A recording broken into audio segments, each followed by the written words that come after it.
You are listening to Revenue Insights. Today, my guest is Jaime Konzelman. She's the VP of Global Strategic Sales at Unisys. Through her career, she's been a deal maker, driving over $3 billion in sales whilst at Atos, and she specializes in leading cross-functional teams to close complex deals. Jaime, it's an absolute pleasure to talk to you today. Same here, Lee. Super excited to dive in with you. Thank you for having me. First things first, I would love to, I had a really enjoyable time actually looking through your LinkedIn. But for anyone listening that has not come across you before, could you give a bit of a background on your story and how you got to where you are today? Sure, happy to. My start in sales is probably non-traditional. You can think about it this way. If there's a job in sales or customer service, I've probably had it twice, right? So I've done everything from be a bartender and a beer tub girl in college to a casino host, a financial analyst, a marketing manager who was tasked with selling sponsorships for the Las Vegas casinos, and eventually enterprise sales within IT services. But what was a secret until really this summer was where the first job that I credit with giving me that foundation of learning how to talk to customers, learning how to go through the sales cycle and actually close business because I was an adult entertainer. So it was sort of this perfect training ground for learning how to prospect, right? The conversations that I learned to have night after night after night really emboldened me and ingrained in me just how to talk to customers. And that was a skill set, just talking to people in general, that I've kind of missed out on in my adolescent years. And so while that part of my career journey was very non-traditional, I am super crystal clear that it was the perfect training ground for enterprise sales. And so, that's a little bit about my personal journey. I love it. And I mean, my personal opinion is that your journey to get to where you are often shapes who you are today, right? And so that kind of leads me to what I feel is the obvious question, which is how do you think that experience has kind of shaped you to doing what you are now? And I guess starting to fill in that gap from starting there to jumping to where you are now, which is working on some pretty huge deals. Sure. Well, the word you said is it's a journey, right? If I were to look back and said, am I ever going to be in enterprise sales? I would have said, absolutely not, right? I was a teenager trying to find my way. And that world and environment happened to give me a sort of a safe space to learn and grow all of the skills that I'd missed, right? Not every kid has a perfect life and not everybody gets all the tools and skills they need. But one of the most interesting things I learned in that world was that, night after night, I got to talk to hundreds of people from all walks of life. Migrant farm workers who came in there with fistfuls of cash, Wall Street guys who were selling massive promotions and buying $10,000 bottles of champagne. But no matter the demographic or the psychographic, underneath that, what I realized was people just wanted to be seen and heard and accepted. And when you can learn how to do that through conversation, you learn how to build these really authentic relationships. And so kind of like when you become a coach, because part of my own personal journey was going to get some certifications and becoming a career coach, a life coach, sales coach, whatever specific thing I work with my clients on, is that one of the things they teach you in coaching school is every time you get a client, you will learn just as much or get a gift in the same way that you support them. It's this really beautiful reciprocity. And I can look back to my time as a dancer and specifically see the businessmen who were my mentors when I didn't even realize it. I mean, we'd sit at the club and they'd, give me money to sit there and talk to them for hours. And we talk about the stock market and non-traditional mortgages. And so the education that I got, I don't think I could have gotten in any other way. And at the same time, so many people were a stand for me to continue my education, to get a job. They would say things like, hey, this time in your life, it's a blip on your radar. And of course, at 19, I didn't know what that meant. But I can see now in hindsight, right, the universe is sprinkling these mentors and people who are supporting me and becoming my best self. And so while it would be super easy, to look at my non-traditional path and say, oh, poor girl lost her college scholarship, lost her way, and then right-sized her life. And I don't look at it that way. I truly believe there's no wrong path in life. And as long as you go through experiences with open eyes and open heart and you learn, I'm not saying there weren't times that were hard, and I'm not saying I wouldn't change certain individual moments, but it's that process of leaning into things and growing that I think ultimately makes us who we are. And so I'm just super grateful that I found my right path to get me to where I am today. I love that. So when was it that you kind of first, to use something that you mentioned, like when did you feel like you found your way, from that very beginning? I think, as you say, with customer service roles, it can take you in one of a number of different directions. For me, I started in journalism and I wanted to write, and lo and behold, I've somehow wiggled my way into marketing, right? So what was that moment for you? Well, I think there's lots of little moments, right? I saw a really cool quote that I won't paraphrase because I'll get it wrong, by Abraham Hicks recently, about that longing, about that wanting, right? As soon as you get where you want, something inside you shifts because you now have a bigger knowledge base to operate from. So then there's more knowing and wanting. But if I were to look in hindsight, I can remember a day very distinctly when I was dancing where I knew like this was it. I sort of would give myself time frames. Okay, I can do this for 6 months. And then I thought, you know what? This is a lot of money. I'm going to save 50 grand. I'm going to buy a condo in Manhattan. By the way, I was 19. And then I'm going to go get a grown-up job because I don't want to get stuck. I was always very cognizant that it was a short-term path or a dead-end track. So I needed to use it for what it was and then get out. But I was getting caught up in that money because that first financial goal for me was 10 grand. And then it was 25. And then it was 50. And a good friend of mine, basically, he said, I can't be your friend anymore. You're smart. You've got everything going for you. You have no kids. You have no responsibilities. You're going to stay forever. And I can't watch this anymore. You think it's a game, but this isn't a game. And it really kind of rattled me. And I remember going home that night and not sleeping and thought, well, if this isn't it, and I got to go do something else, what am I going to do? And I was always hungry to learn. I think it was a Dale Carnegie book on my nightstand about making friends and influencing people. And one of the rules in the book was to go find mentors. And I was like, oh my God, this is it. I'm going to go to work tomorrow. I worked in Flash Dancers in New York City. It's a pretty famous place in a basement right across from the David Letterman show. If it's not about the money, maybe it's about the mentor. So I decided to go to work that next day and just ask people. I knew what my regular customers did, right? There was the attorneys and the stockbrokers, and I met startup guys and Wall Street people and couples from the Upper East Side who had, multi-generational wealth. And so I decided to go in that night and ask people what they did and how they got there and would they mentor me. And I didn't care that night if I made any money. And what happened was, by the end of literally that night, I had probably half a dozen job interview opportunities, right? Hey, come work at my law firm. I'm on the board of Columbia. Hey, we're a startup tech company and we think you could do really well. And I didn't know anything about tech or startup, but I knew they made a lot of money. And this was, before the internet iPhones were prolific. So I called a friend from the dressing room and said, hey, will you Google these guys for me, right? Like on your, landline at home. They said they sold their company.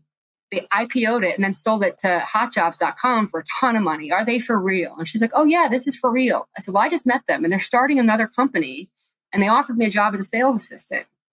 So I might do this. It's something about database marketing and casinos and it sounds really interesting. And they clearly have a ton of money and they're young. So serial entrepreneurs, like maybe they'd be great mentors. And that night after work, I went home. I buffed up the resume. I Googled resume appropriate attire. I got it completely wrong, by the way, which is hysterical. And then the next day I interviewed for them and I never danced again. I spent 6 years at a tech startup as employee number 3 that scaled to be the largest junket operator, which is independent casino host for the gaming industry. So a junket, right, for casinos back in the day was somebody who had a lot of relationships and they would put them on a plane, they'd bring them to Vegas, they'd bring them to Atlantic City, and then the casino would cut them a check for a percentage of their losses. Nobody had brought tech to that space. And so these tech startup guys built a two-way database, very similar to hotjobs.com, right? But instead of resumes on one side, an applicant tracking system on the back end, they said, hey, you're a casino customer. Are you getting the comps you deserve? Why don't you take all of those Players Club cards out of your shoebox, out of your nightstand, out of the rubber band, put them in our platform. We'll help you manage them. You can get all your offers here. And on the back end, they were creating a 360 view of a casino customer, right? If you gamble, $50 a hand at Mirage and 500 at Venetian has your high value, but they don't know how much wallet share they're losing, right? So we kind of collected all of this information and we were trying to sell access on a kind of software basis to the casinos. We said, hey, we ran TV commercials, we had 700,000 people in this database at one point. The casinos didn't yet believe it because they didn't have websites. They didn't have email back in the late 90s.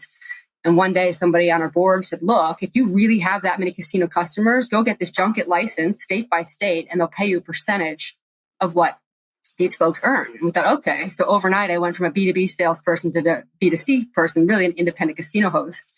And then spent a couple of next years literally growing this company where we would take customers, kind of like a database marketing company, but call them, email them, say, hey, I'd like to be your casino host. I can get you this at Venetian. I can get you this in Greece or this on a cruise line. And then whatever they played, there's a formula called theoretical value. The company got a certain percentage of that. We were actually slated for an IPO in 2007, which is right when the economy, was starting to crash. Worst recession since the Great Depression, pre-COVID. And overnight, my 7+ years there and hundreds of thousands of stock options went from, oh my God, I'm going to be rich, right, to penniless. And I can see now, at the time I was crushed because I thought, I was looking at high-rise condos that on the strip, I'm going to buy my $1 million dream home, right, at 27. And yet that foundation of 7 years under ex-CIOs in tech is a foundation of skills that still continues to serve me well to this day, right? I can remember being laid off 4 times in 5 years after that 2007 recession started and the startup went under. But each time I lost my job, I was fortunate because I had worked for the founders of Hot Jobs. I knew my brain understood databases like no other. And LinkedIn had now since been born. And I was like, oh, another two-way database platform. How do I leverage keywords? And what fields do I look at to get recruiters to message me?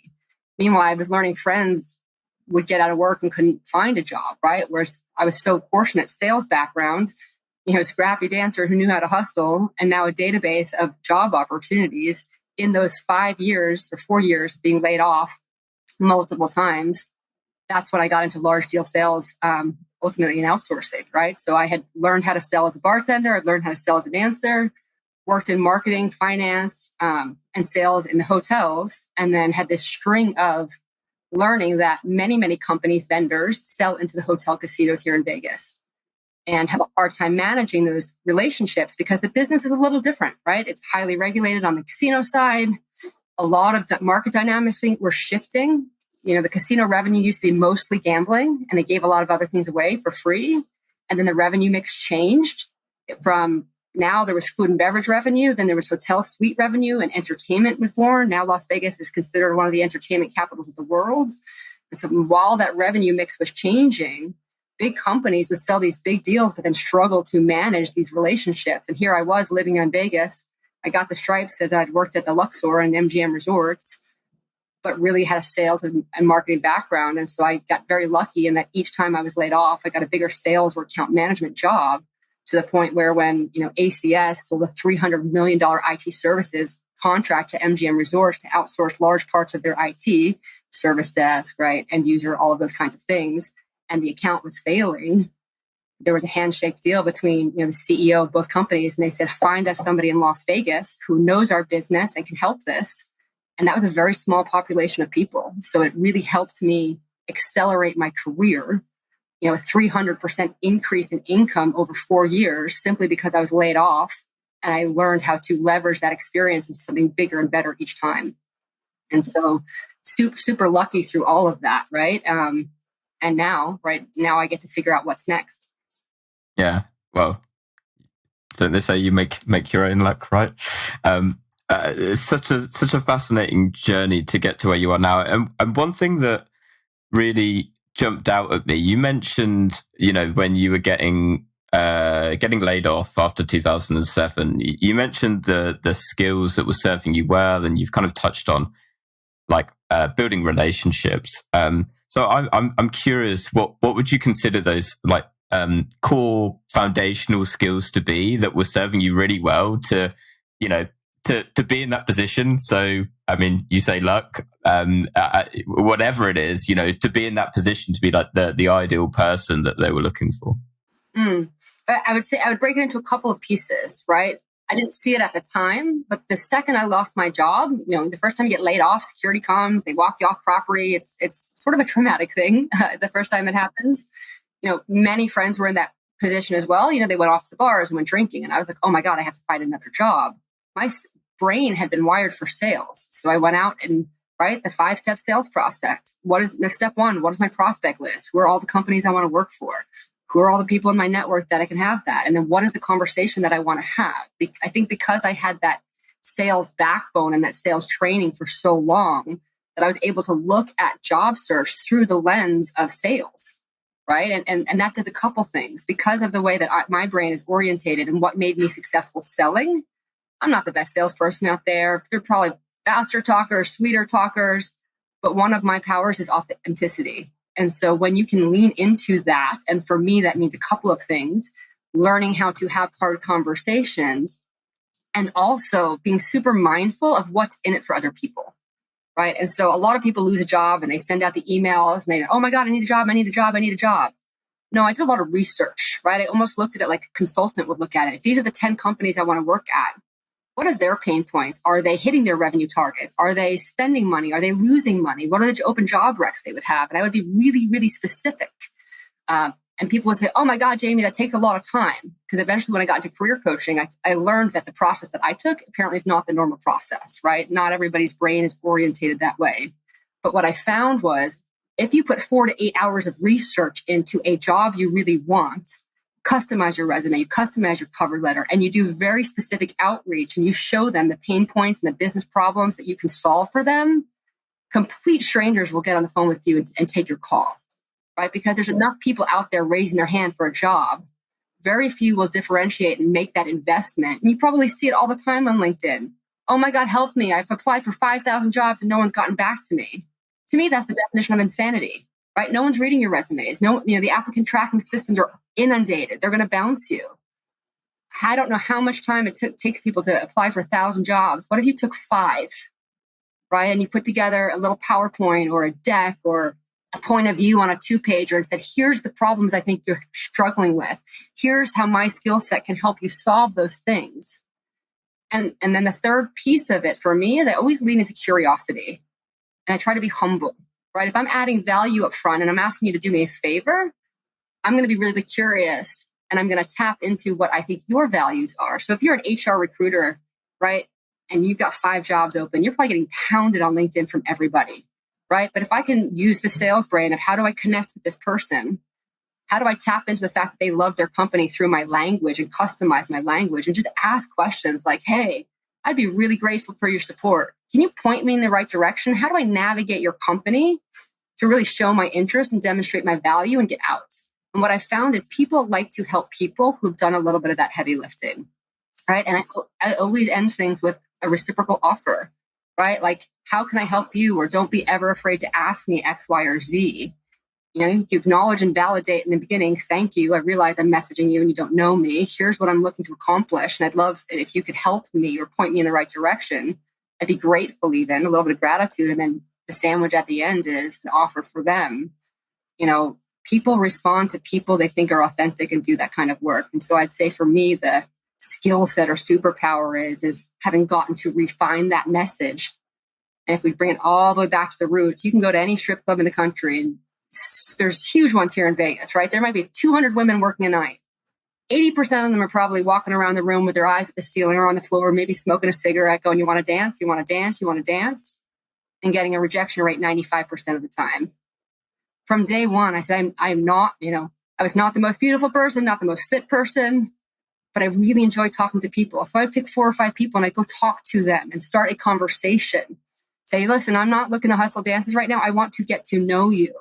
And what I would find is then I made more money every single night.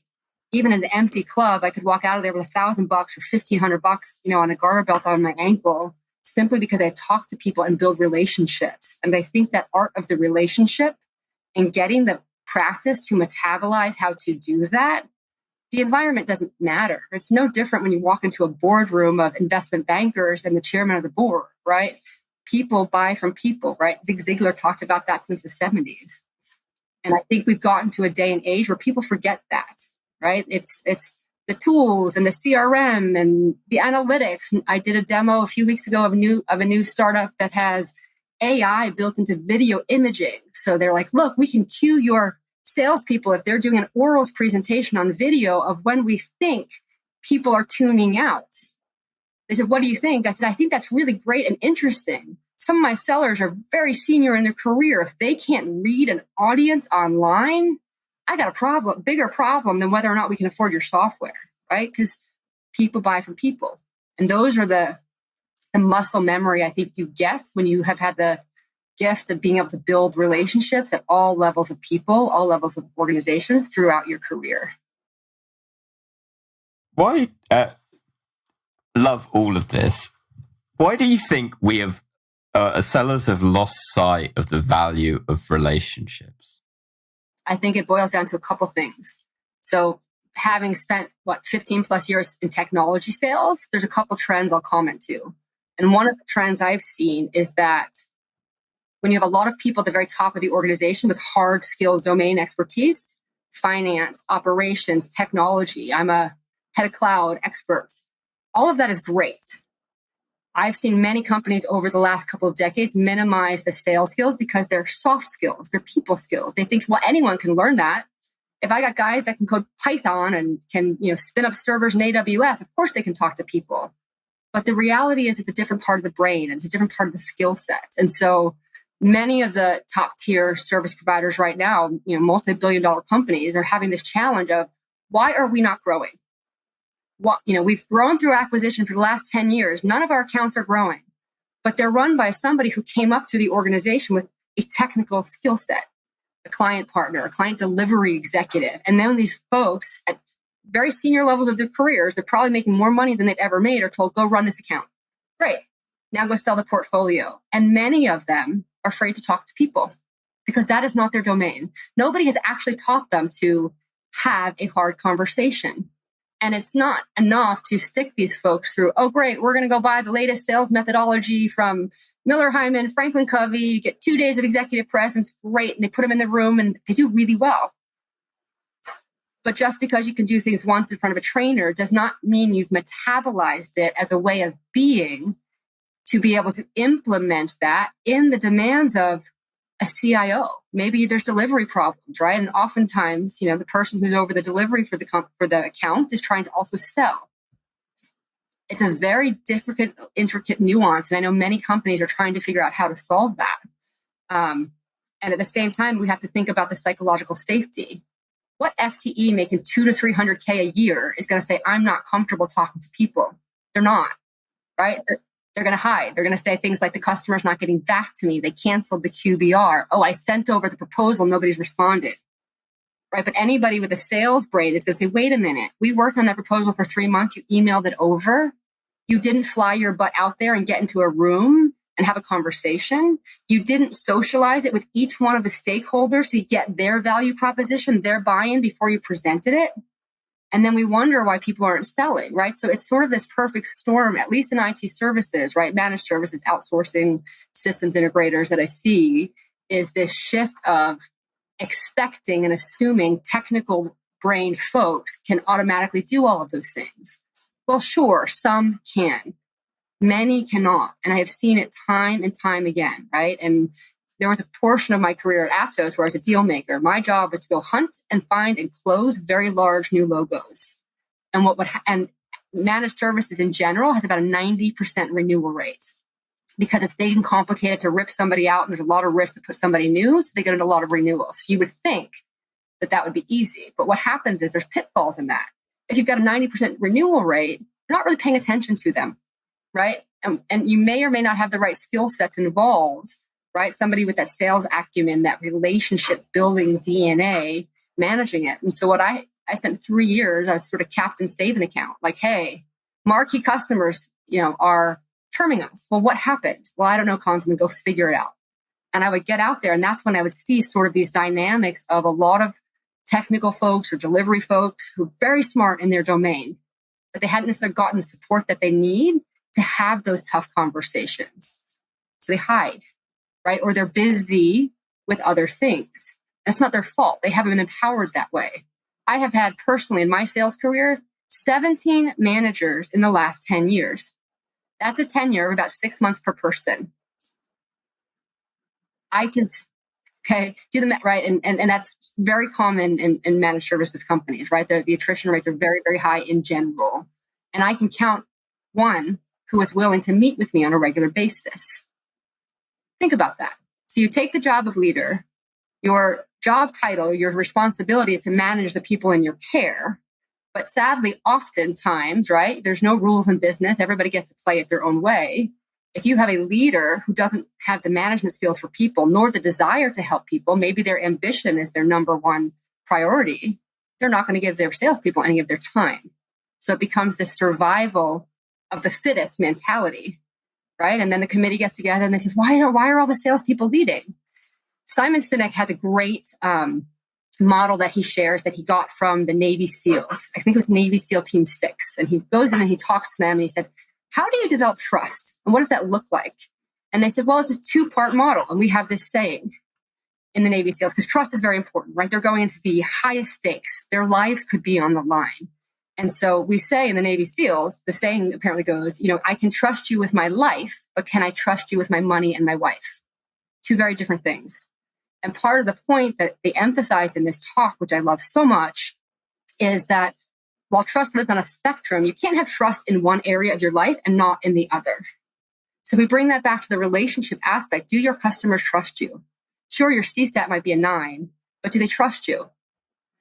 And the model for trust in this particular example from the Navy SEALs, on one side is competency. Can this person do the job? Can they do what they say they're supposed to do? What is their skill level? And on the bottom, do I trust them, right? So likability, all of the soft skills.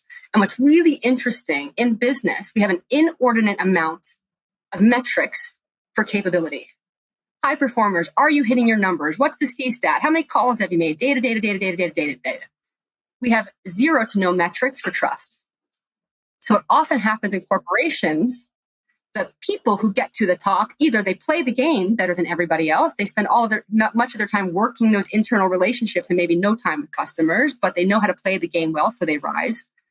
Or they're really good at their domain and they get promoted based on results. But without those metrics for trust underneath them, which the qualities that we say help us earn trust in other people, right? What inspires a leader who can follow them, right? All of those trust elements that we can't measure. Oftentimes what happens, if you go into a room of people and you say, hey guys, who's the jerk? Everybody points to the same person. They're often the person who's been promoted the most time. And at the same time, if they say, who do you follow? Who do you trust to show up, to get in the trenches with you? Who has the heart? Who cares about you the most? Unequivocally, they often also point to the same person, but it's a different person. Because everybody knows and everybody can feel this stuff. And so we have leaders who have been promoted without the trust, without the natural ability and qualities that represent a leader. And we've got people focused on the results for themselves. You start to see where some of these imbalances can come from. And there's nothing wrong here. It just is what it is. But I think if we're going to get serious about helping sellers grow and cultivate the right skills, we have to start putting more emphasis on, what is typically been called those soft skills, those leadership skills that are difficult to measure, but make all of the difference in the world. Does this person show up, right? Do they care about me? Is there integrity with the words? When I talk to leaders and they say, oh, great, we've hired XYZ company to do coaching for now I don't have to meet with my people anymore. Something's wrong, right? So it's going to take a major shift. And what's been really, really cool for me, I'd say since I published the book, which I thought was going to ruin my career, which has had the opposite effect of conversations like this, where I get to share my perspective that are really authentic, is I've met with more CXOs in the last 6 months who are saying, hey, right, you've got a great story and this is really authentic. How do we find more leaders like you? Like, well, I can't answer that for you specifically, but what I can tell you is that it's a journey and it takes work and it's not just all about the numbers, right? So there's going to be some major cultural shifts within organizations that have to start looking at these things, I personally think, if we're going to survive. Gartner was here in Las Vegas last week, right? They have all sorts of sales conferences and they were talking a lot about the shifting market dynamics. You've likely heard a lot of these stats already. Prospective buyers are engaging with companies and reps much later in the sales cycle. Back when I started 25 years ago, the stats were, it takes 7 touches to get a meeting with somebody, right? We all heard the stats. They announced at Gartner last week, it's taking on average 27 to 35 touches for somebody to respond. Well, why? The proliferation of technology, they're getting emails and bots and IMs from every rep out there. And so inboxes are completely cluttered. Simultaneously, the shifts in security extrapolated via COVID, the days of walking the halls are gone. I used to be able to go to Nike and go to the cafeteria and then go to the employee event and walk the halls. And by the end of the day, I had 20 meetings set up for my next time. today, certain buildings, there's an ocular scan and a badge. And if somebody allows you to go back in, like kind of follow them in, your picture's taken, their picture's taken, and automatically goes to security and the manager. Once is a warning, twice, I think you're done, right? So at the same time, it used to be CIOs and executives, they wanted that relationship with the rep because you could keep them abreast of latest technology, trends, white paper. You're the source of information to add value. And then you hope through that relationship building of adding value that when they were ready to buy something or thinking about it, they'd include you. Well, now the preference is self-service. People want information in the way that they want it, when that they want it. And they say, okay, great. I'm going to do my homework. I'm going to download the white papers. I'm going to watch the videos. I'm going to go out to dinner with Gartner myself. And then they come to you and say, great, here's the RFP. And by the way, we need your response next week. Right? And think about the impact of that. In the services business, the cost of doing business, of entering those RFPs is typically 1% to 3% of the total contract value. It is a massive investment in resources. And industry averages, you lose 90% of them and you win 10% of them. Right? And then you've got, somebody fresh out of college who's the procurement analyst. And these poor folks, right? We're like, hey, we can't invest $400,000 in your bid if we haven't talked to anybody on your side. And you say, well, that would be favoritism. Right? You can't talk to anybody. You just need to read this, interpret it. And then if we like what you have to say, right, then we'll meet with you. And so now it's not just the vendors, the service suppliers that are struggling. But if you've got 15 or 20 stakeholders at a company, the reality that their third-party advisor, their analyst, or whoever wrote these 30 to 60 to 90-page RFPs accurately captured all of the nuances of opinions and drivers and metrics, or did they take something that they had recycled from somebody else, update it, and get it out the door? And now we're both working from a document that's not going to meet their needs, right? Because we've decided not to get in a two-way dialogue because that would take too much time. Instead, we're going to put you through all of the paces and then hopefully you get it right and we talk to you at the end. And so I think there's going to be some really interesting shifts in how companies go to market for new business, but also how sellers and revenue people have to adapt so they can continue that relationship, continue that dialogue, because we all know what's written on a piece of paper and black and white with binary does both sides a disservice. It does not, it commoditizes everything. Great, here's the spreadsheet. Let's go with whoever's cheapest or whoever has the most mature proposal process and got us back the best looking response in 2 weeks of something that only 3 or 4 years ago you would have gotten a month to respond to. So there's a lot of shift right now. It's going to be really interesting to see which companies, which sellers adapt and which are no longer here in the next couple of years. So, so much I really liked in there, and I've written down so many things that we could take this. But I think the one that is most obvious to me that you kind of touched on there, which is the way that like from your experience in the past of how you were building relationships before, and the way that people buy now, as you say, has completely changed, right? The one that sticks in my mind is that people want that self-service, right? They're doing their research online, To me, in a marketing sense, it's, what do you have on your website, your brand, all of these things, which provide that context right up until the point where it goes, okay, and now I want to talk to a human being. So the game has completely changed, as you mentioned. So in 2023 then, Jaime, what would you say are 3 ways to, build genuine, authentic relationships?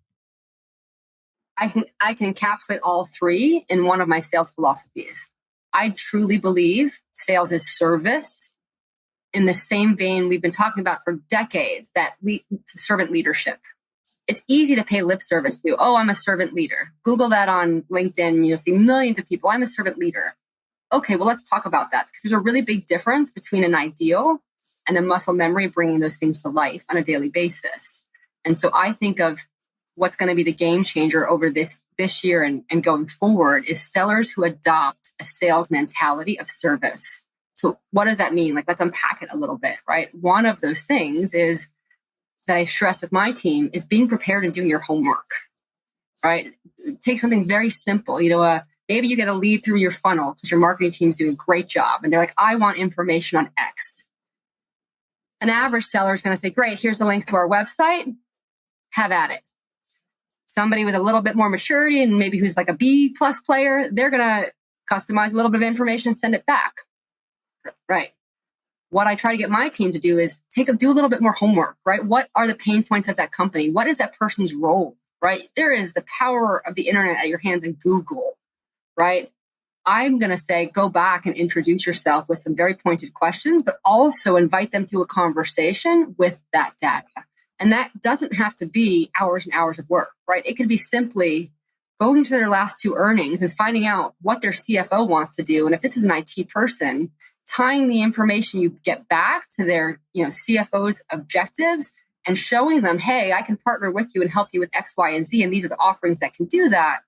But then the art part comes in, almost like dating, right? You've got to give enough information to intrigue the conversation with the ultimate goal of, hey, let's get together and talk about this. And to me, that will be the game changer of how much people look at every interaction as a way to serve others. If you are adding value, if you're looking at it, what's in it for them, and showing up with the highest levels of professionalism and authenticity through those interactions, whether it's on the phone or in email, you will convert to business ultimately. So that's sort of the big one. And then the other 2 are trying to be that conduit for information. If we think about different stakeholders, it's easy when someone says, hey, give me information on your company X, right? And maybe this person's a director. In the managed services business or outsourcing business, it can be a really sensitive topic, right? So for example, when a large enterprise outsources an entire division or multiple divisions, there can be staff transfer. People might be worried about losing their jobs. And so I spent a lot of time with my team on who is the persona and what is the win for them, the personal win for them of how we could work with them. Because what I found throughout my own career, when I first got in my previous company, there was a little while where they had me doing sales coaching. So I was a deal maker, trying to get out of it, trying to figure out what was next, aligned to my own values, and had gone to coaching school. And so the CEO at the time would say, great, we can let you be an internal sales coach, but you need to find more Jaime Konzelmans first and keep the day job of winning the $100 million deals. So I got this cool period where for a few years I coached a lot of sellers. And what I started realizing is it's not always natural because of this pace that people work at for people to customize that message to who the stakeholder is, right? It sounds obvious when you take that step back because what's in it for a CFO or a CIO is going to be very different than what's in it for the director of database. And I think a miss that I started to see over and over, not on purpose, not because people aren't being thoughtful, but people in sales are often moving quickly and get very reactionary, that director level folks would come and say, I need X, Y, and Z. Well, clearly somebody had asked them to go get that information. But if we think about that sensitivity around people thinking, oh, the economy is getting worse, maybe I'm going to be out of a job. Suddenly you have a person who could be selling against you once you turn that information over. So then how do you give them what they've asked for, but also educate them that like, hey, we can partner on this. We don't want to be a vendor. And for me, I can say there are customers that I've had throughout my career that were a director or an analyst or an engineer that have aspirations of being a VP, an SVP, a CXO. And so with some of those folks that are in mid-level roles, understanding the business I work in can be sensitive, we start to shift the context of the conversation to what's in it for them. And it can be as simple as saying, hey, right, educating them, your CXOs are looking for X. Here's one slide that shows you the value proposition that we can bring. Oh, but by the way, a lot of people in corporate America tend to think the bigger my team, the larger my domain, the faster I rise. What I found is the true leaders, especially with IT and outsourcing, start to realize that I can leverage a partner, an outsourcer, an Atos, an Accenture, whoever, to do the grunt work, the hard work, the stuff that causes strife internally in the company because you've got different departments. If I can take that grunt work off my plate to a partner, it frees up my time to focus on the most strategic parts of my business. And that is how you rise. You show that you are a leader and you can bring in partners, right? And when you educate or offer that perspective to a prospect who's perhaps mid-level, now you have separated yourself from everybody else and you have tied what you offer to their personal ambition of growing their career, right? And so those slight distinctions in how you communicate with people, I have found will make the most difference, right? Because then they start to come back and say, hey, I was in this meeting and they were talking about X, Y, Z, and I'm not sure how we can do that. And I'm like, great, I can help you with that. My team can help you with that. Here's a straw man of a business case of what that would look like, Mr. Miss IT person. Now you can take that to your most senior executives. And if they want to know more of how we did that, let's get everybody in a room and we'll figure it out together. And it is a completely different dynamic to sell. And I'm seeing more and more people on both sides, from my side of the business, the services business, and the customer side of the business, being open to those types of dialogues. Now, I'm not saying it's easy, right? It takes a little bit more work, but I would so much rather have a handful of substantive conversations that turn into real opportunities than a whole bunch of email volleyball games where people go silent on each other and nobody knows what's going on either side, right? The stats might look good in the CRM. You had 50 customer meetings. But over time, it's going to come out in the wash because you're not going to actually sell anything, right? And those people are not building relationships with you. They're a name in a CRM system. One of the ways when people tell me on my team, like a new hire or an interview process, and I'll ask people, tell me about some of your customers that you've worked with for the long term, right? And I had an example of somebody at a previous company. It's like, oh, I've known this guy for 30 years and I coach his kids in softball and all these things. And I'm like, that's great. What has he bought from you? You went, well, it's not quite that easy. And they don't, and I'm like, no. So you're saying he doesn't trust you, right? If you've had a relationship for 20 years and you've been trying to sell to their company and offering value at the 5 or 7 different places you've worked and they've never bought anything, there's a lack of trust, right? And so it's just a very different kind of context to operate from. Particularly the last one, absolutely fascinating, which everything that you say, like listening to you talk about it, it's like, well, this is common sense, right? Like this is what we should be doing every day. And so how do you, and I wanted to touch on something you mentioned earlier where you were talking about, your approach and the way that you think about sales is often in the minority as opposed to the majority. And I'm paraphrasing, but how do you, if we take that assumption that a lot of the sellers are in a similar mindset of, it's activity. It's not that genuine. It's not as authentic. For your sellers, how do you go about, coaching them? Are you doing it through processes and frameworks like some leaders do? Are you doing it through like one-to-ones and like building relationships? I'm really curious how you kind of go about embedding your view and your approach to selling to really get your sellers on board with it, so they get to that point of, oh my God, this is common sense. Yeah. Well, I love so many things you said, and I want to be really clear. I don't think anything I do is really that special. I just have the opportunity, the gift, whatever, the experience of when you've gone from selling $20 table dances to $50,000, pieces of software at a SaaS company, right? To $30 million naming rights, sponsorship deals for MGM, where there's, Louis Vuitton and things on the pyramid when you fly in, to $500 million worth of, TCV at a time. It's that I've been in the trenches for 25 years and I'm starting to learn that I have mastery in a way that works for me. And some of those nuances are things that can be taught. And so I'm probably 4 years into this journey of learning how to package that knowledge and help train, coach, mentor others. And I have to give credit to when I was at Atos and still trying to figure out what was next. The head of inside sales there was a friend. I had coached her on deals. And she was honest. She's like, hey, I'm struggling. We've got 25 juniors. They're super smart. We got all the tech stack. They're making the phone calls. They're getting out the emails. We're not finding any deals.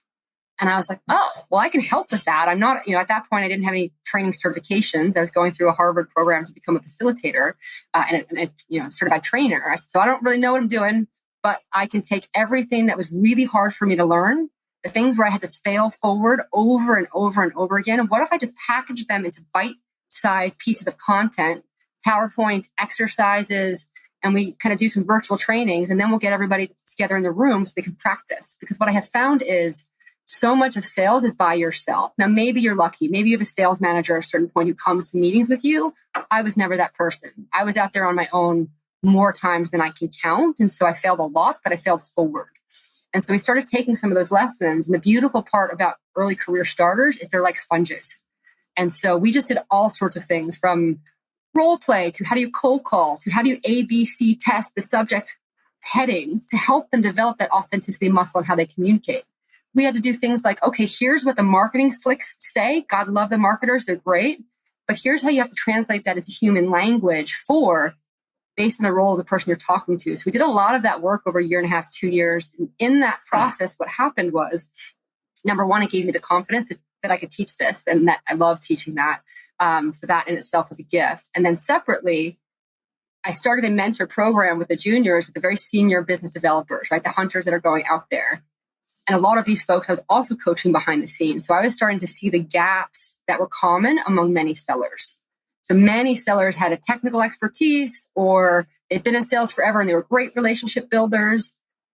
Because I started part of my career in data and then later as a financial analyst, I developed the skill of building business cases. I was never the most technology fluent person, right? I would say my technology mindset or knowledge base is a few inches thick and miles wide.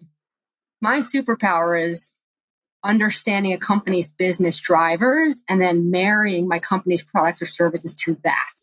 And so very early on, I started making 3 to 5 page slides, business cases, whole bunch of assumptions, right? And it was always enough to put forward. And what I would found in that process was the naysayers at a company who didn't want to work with me would throw up on it and poke holes on it. And in my head, I was like, gotcha. Because when they're trying to prove me wrong, they were teaching me how I needed to update this business case to make it smarter and better. And now we're in collaboration instead of working against each other. And then as you go up the food chain, you bring the right business case into CFO that says, hey, you're talking to Wall Street every quarter and you're missing this, this, and this. And I think we can accelerate your path to get there. The floodgates go open. Every seller on the planet has been told, sell upstairs, right? Talk to the C-suite. I have found very few sellers have the muscle memory and the confidence and the vernacular to do so succinctly that they get those conversations over and over and over. Learning how to develop a business case helps with that. And what was really cool with the senior sellers is at first I thought, oh, they're going to think I'm crazy. So I'd tell friends behind the scene, like, hey, we're going to do this little webinar about building a business case. I know it helped you. I know it helped Susie.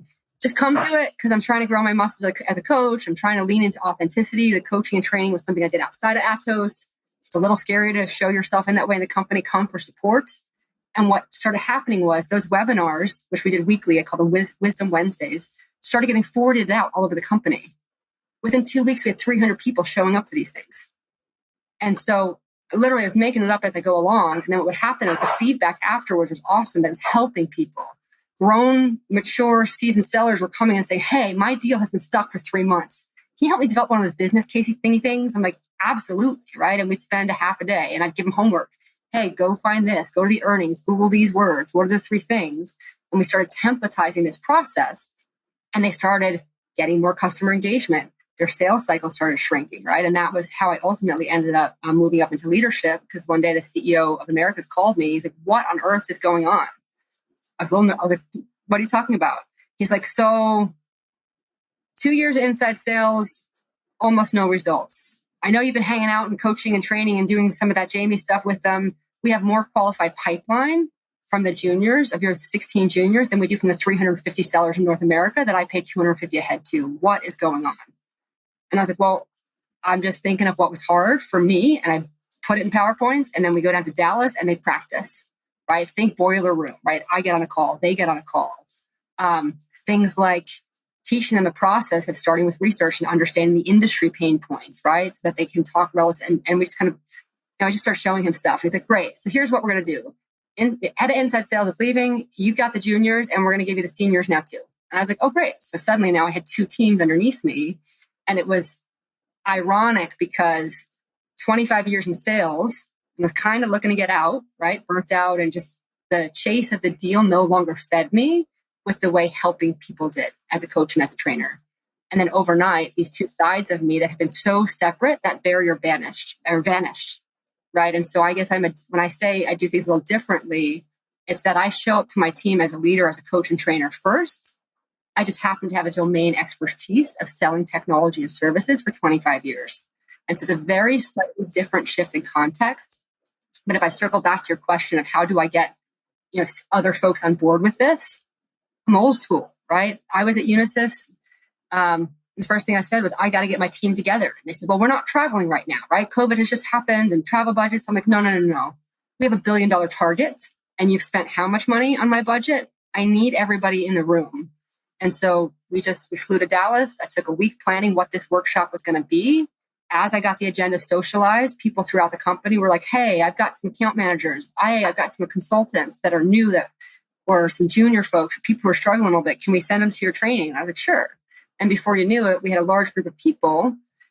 I think I called the program, being the leader that Unisys needs you to be, right? And so it was a way for me to take the proprietary leadership training curriculum that I had created over many, many years and on weekends and PTOs and vacations, and now apply it to sales. Because all of the trainings I've been fortunate to go through in my life were amazing. I did not see myself as a leader until very recently because of some subconscious beliefs that I had, right?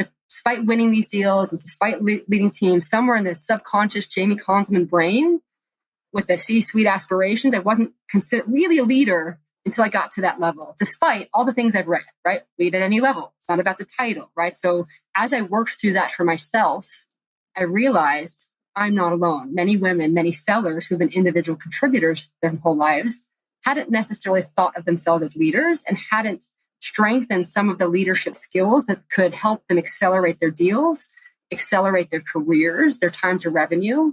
And so I took this team through a 2.5-day training where we did things like, what is your leadership style? How do the best leaders lead and inspire loyalty?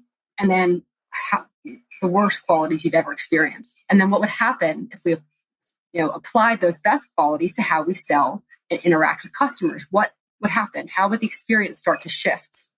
Right. And then the collaboration, all I do is facilitate and ask the questions. The learning happens from their insights in the room. And then we do the fun stuff, right? Like breaking boards and hot coals and all of that kind of crazy stuff. But by the end of it, it has shown me that no matter people's career stage, there's value in that kind of team building, that kind of structured education for professional growth. Martha Beck was one of Oprah's first life coaches, and she has an expression that is, how you do one thing is how you do everything. And so to me, that gives me permission to coach and train, whether it's in groups or individuals, people who report to me, because you're holistically helping the people. And when you do that, sellers come alive. So many organizations, so many leaders focus on what's the number, what's the Salesforce updates, and all of that is great. But if your people are not waking up inspired, if their dreams are not cultivated so that they can understand how the company's mission can be linked with their dreams, well, then you've got people who are coming to a job and clocking in versus waking up inspired and wanting to do the hard work to help your company succeed. It's a very different place to operate. Oh, I absolutely love that. And I want to ask one penultimate question, because I completely agree with everything that you're saying, and it's going from and it's often the things that get overlooked. I think with what a lot of folks I talk to on the podcast, with what you can do with data, and you mentioned on the numbers, and it's like, okay, how are we progressing towards our quota and all these things, and what meetings do you have booked in, so on and so forth. And it's really that human element that comes in underneath it. And I think there's a real fine balance between the two. And to the point that you're making, often, I think with sellers that I speak with, there is that element of, and that always comes back and comes up a lot, is actually understanding your customer. And that's to the extent of, not like what their job title is and what they do, but it's like who they are as people. Like what stresses them out at night? What keeps them up? What ruins their sleep because they're sat up worrying about it, or, that they get frustrated about. And really getting under the skin of that is not easy. It takes time to get to that stage. But it's so many great points that you mentioned. And I just want to look at it through the lens of, as kind of a penultimate question. You talk about sales leaders and how they can approach, inspiring their teams. Now, I know through your career, you've gone through the 2008 recession that we had back then. We're not exactly in the same kind of situation right now, but it's tough for sellers out there right now. And obviously the way that people are selling, as you mentioned, has changed. So for other sales leaders that are listening, what would your advice be to them for inspiring their teams, particularly during a recession, economic downturn, whatever you want to call whatever we're in at the moment? I think the biggest thing you can do is keep showing up. So many leaders can get busy or uncomfortable with hard times. They hide, right? That's my interpretation. How many times did I try to get hold of boss or leader and they're just, oh, I'm busy. I'm on cash calls. I've got leadership meetings. Like, keep showing up for your team, even when you don't know what to say, and especially when you don't want to, right? Because when you model showing up and creating that space for people, right, it shows them you're in the trenches with them too. And so to me, the biggest one is just keep showing up. The second thing is be a facilitator of dialogue, right? Find out what's important to the individual people on your team, and facilitate that conversation. A lot of my weekly sales meetings are, hey, what's going well? What's not going well? Where do you need help? What roadblocks can I remove? And it may sound junior or juvenile, but what I find is people are excited to share what's going well, and they don't often take the time individually to do that with each other. And then when they share what's not going well, they can source crowd feedback. And if it turns out 3 or 4 people need the same roadblock, well, now I have my priorities of what, as a leader, I can go do to help them. And then the third thing that I believe is super easy, with the access of information we have at our fingertips, help bring tools to the team, right? 4 years ago, if you would have asked me if I was going to be doing things like breathwork sessions, meditations, walking people through scripts with senior sellers, I would have said, absolutely no way. That's separate. There's no place for that in business. Sellers need to sell. It has a little bit more of that, drive, masculine way of operating, because it has served me so well until it didn't. And what I have found is, as I have found my own courage to share things that have helped me in my life and my career, even when they might be a little esoteric or different, that people are really hungry for that kind of authenticity.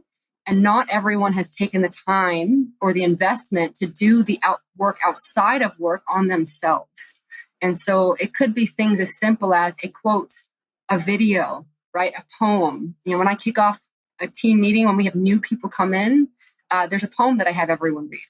And it's about the flight of the geese. If you've never read it, I'll send it to you. But basically, it talks about why geese fly in formation. They do things like honking from the back to encourage the goose up front.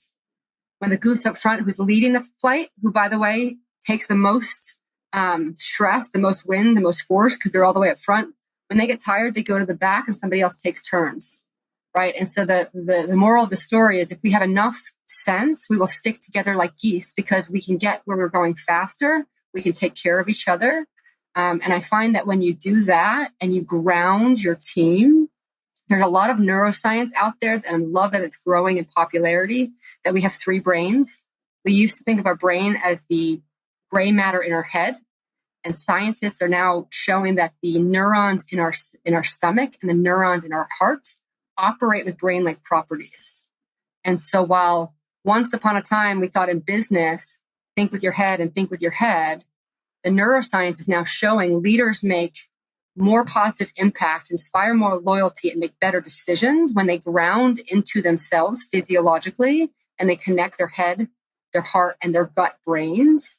And so things like that, as I learn them, I believe a leader's responsibility is to be a conduit of information for their team.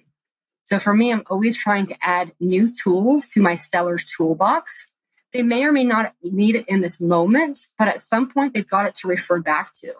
And so for me, that's how I model authenticity, is by showing up, facilitating dialogue, and then remembering to continue to add tools to their toolbox for when they want them. Because for me, that's my purpose. I believe I'm put on this planet to help people unleash their potential and awaken their dreams. And we do that through conversation, right? And so when I get to show up in corporate America and be myself and proliferate those values in others, well, to me, that's purpose, right? And when I can bring my purpose to the team, it gives other people permission to follow their dreams and to find their purpose. And I found that people who are inspired by their own purpose and then share that with teams ultimately outperform all the worker bees any day. That was excellent. All right. Last question. What is one book that you would recommend to other sales leaders? Oh, not mine, right? Just kidding. The book that I refer most often to is Simon Sinek's Start with Why. Mm-hmm. So he has a TED Talk. He has a New York Times bestseller. He has many New York Times bestsellers, but Start With Why was one of them. He's popularized this concept of why, and here's why I believe it's important to sellers. In it, Sinek talks about the distinction between what separates the best leaders, those who inspire us over and over and over, and the best companies, those that continue to innovate, from everybody else. And in it, he popularized a concept called the Golden Circle Principle. And he's very clear. He did not invent this concept. He just popularized it. And he says, what separates those that innovate over and over from everybody else? And it's that they all communicate the exact same way, and it's the opposite of everybody else. So if you go and you look at this Golden Circle Principle, there are 3 concentric circles, right? The inside is why, the next one is how, and then the outside is what. And if you think about it this way, every organization on the planet, people on the outside know what they do. It's their jobs. As you go higher in an organization, some people know how things get done, right? Product differentiation. What makes a company special? Why should we care about you? Very few people, when they communicate, actually ever get to the why. The best leaders do. And most people, most sellers communicate from the outside in. They go, what is easiest to understand to what is more complicated. The what is the facts, the features, the bells and the whistles. Maybe they get to the how, the product differentiation. They say, you want to work with me? You want to buy something? There's nothing wrong with that. It's just not very inspiring. So the best sellers, I believe, the best leaders, those that inspire us to action, speak, as Sinek says, from the inside out. They start with their why. If I were to tell you, hey, I'm a public speaker, I like to motivate people, I'll get on stage, we'll go on Zoom, like, you want to hire me? Not very inspiring. When I look at you and I slow down and I say, I believe in human potential, that every single one of us is capable of greatness beyond our wildest dreams. What happens in life, in career, over time? We get so mired down in jobs and responsibilities, so much so we don't even remember how to dream. I help people unleash their potential and awaken their dreams. Can I help you? Ideally, you likely felt something a little viscerally different. And Sinek has taught me, and this is why I recommend this book so often, is when you start with the why, you're speaking to the part of the brain that controls buying behavior, decision-making. But here's the challenge. That part of the brain has no ability to process the facts and figures in language. It's all about the feelings.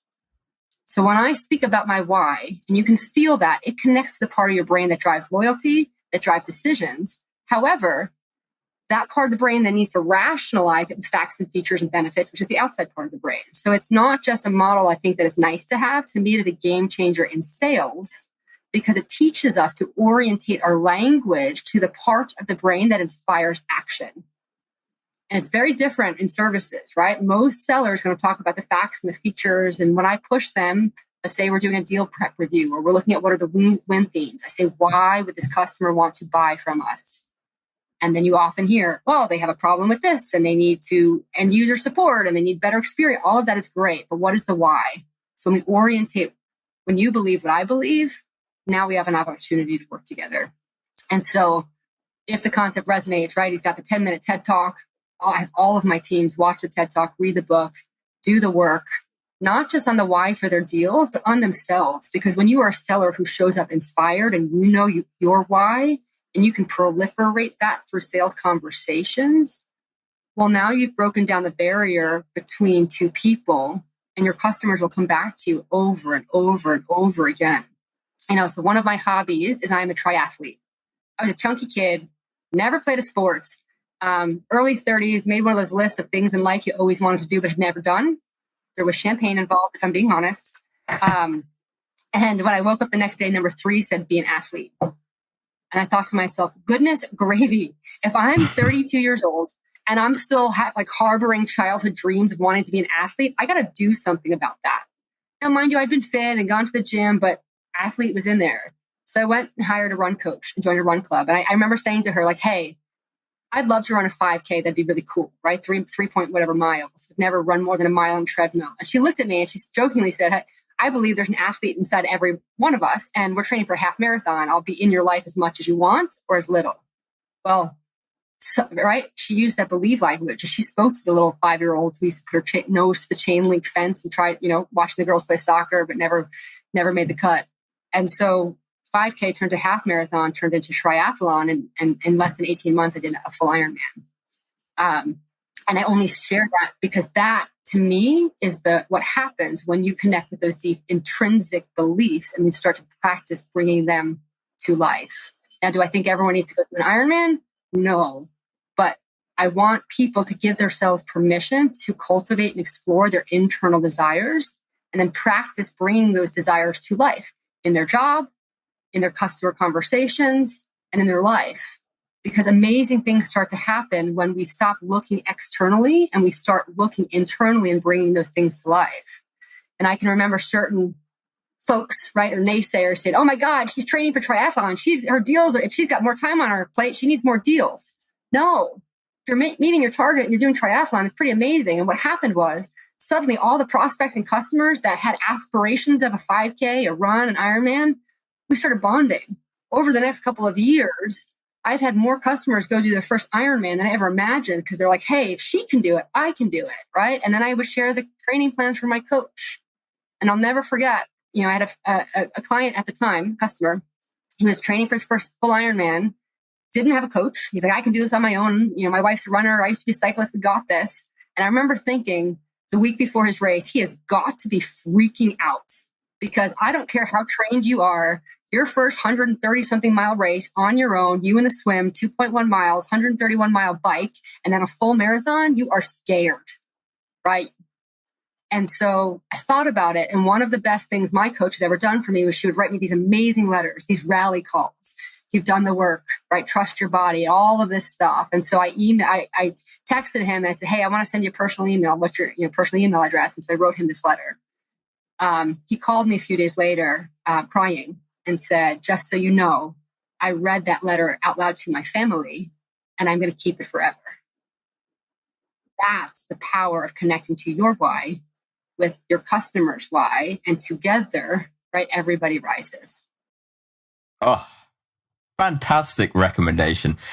And probably the best one that I've had in the sense of, I've done about 40 episodes of this podcast and all of them I'm like, I wonder if how many people go and read the book recommendation. Well, the good news is that the YouTube video, which I've watched a few times, is a perfect condensed version of the book. So yes, there's no excuses this time. 100%. Jaime, it has been an absolute pleasure. Thank you so much for your time. Last thing, for everyone listening, if they have any questions, they need a personal letter before they do their next Ironman or anything along those lines. Where can they find you? LinkedIn's usually the easiest. I do have a website, JaimeKonzelman.com. But LinkedIn's usually the fastest, right? I think we're all on there. So just, message me. I'd love to hear from you. Thank you so much. We'll include the links down in the show notes. Amazing. Thank you again, Jaime. Thank you again to everyone that's listened to this episode. We'll catch you all next week. Awesome. Thank you so much.